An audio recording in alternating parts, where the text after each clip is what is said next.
જન્મદાત્રી માને પૂજીશું ને તો કહેવાય કે પરમાત્મા મળી જશે. આ જન્મદાત્રી માને પૂજીશો તો પરમાત્મા મળી જશે. આ માં છે. એના કહે છે કે ઈશ્વર જ્યાં પહોંચી શક્યું નથી ત્યાં માનું સર્જન થયું છે.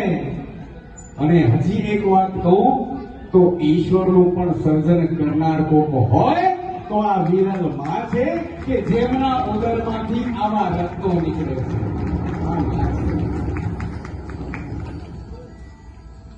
પ્રશ્ન થાય કે મમ્મી મારા માટે શું કર્યું? મમ્મીએ મારા માટે શું કર્યું?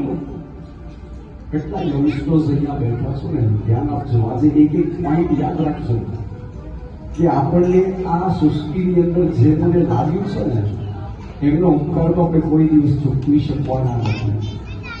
જે લાઈફસ્ટાઈલ આજે આપણે માણી રહ્યા છીએ એ બધું જ એમના પ્રતાપે છે. બધું એમના પ્રતાપે છે.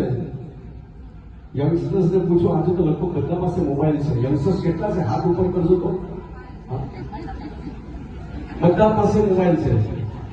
હવે મોટા કહે છે કે અમારી પાસે છે, કારણ કે હવે એમના વગર તો ચાલે જ નહીં. જીવ અદ્દર થઈ જાય. જો કદાચ 10 મિનિટ પણ એ મોબાઈલ દૂર થઈ જાય તો જીવ અદ્દર થઈ જાય. તો વિચાર કરો કે જે માતા પોતાના દીકરાને ભણવા માટે વિદેશ મોકલે છે, 1 વર્ષ 2 વર્ષ 2 મહિના 4 મહિના સુધી દૂર પોતાના કાળજાથી રાખે, એના ઉપર શું વીતતી હશે? આપણે તો ભણવા માટે જઈએ, પણ આ માતા પિતા આપણને મોકલે ને તો હૃદય ઉપર પથ્થર રાખીને મોકલે છે. કારણ કે કોઈ પણ માતા પિતા પોતાના સંતાનથી દૂર રહી શકતું નથી. જે આપણી પાસે મોબાઈલ છે ને 10,000નો છે, 20,000નો છે, 40,000નો છે, આઈફોન હશે તો લાખ 1.5 લાખ ઉપરનું પણ હશે, પણ તમારી કોઈ તાકાત નથી કે મોબાઈલ તમે લઈ શકો. આ બધું છે ને આ એમના પ્રતાપે છે. આ એમના પ્રતાપે મળ્યું છે. માં એ ક્ષમાનું સ્વરૂપ છે. આખી દુનિયા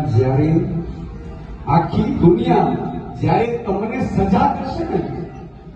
સજા કરશે, મારશે, ત્યારે માત્ર એક માં તમને માફ કરવા માટે આગળ દોડીને આવશે.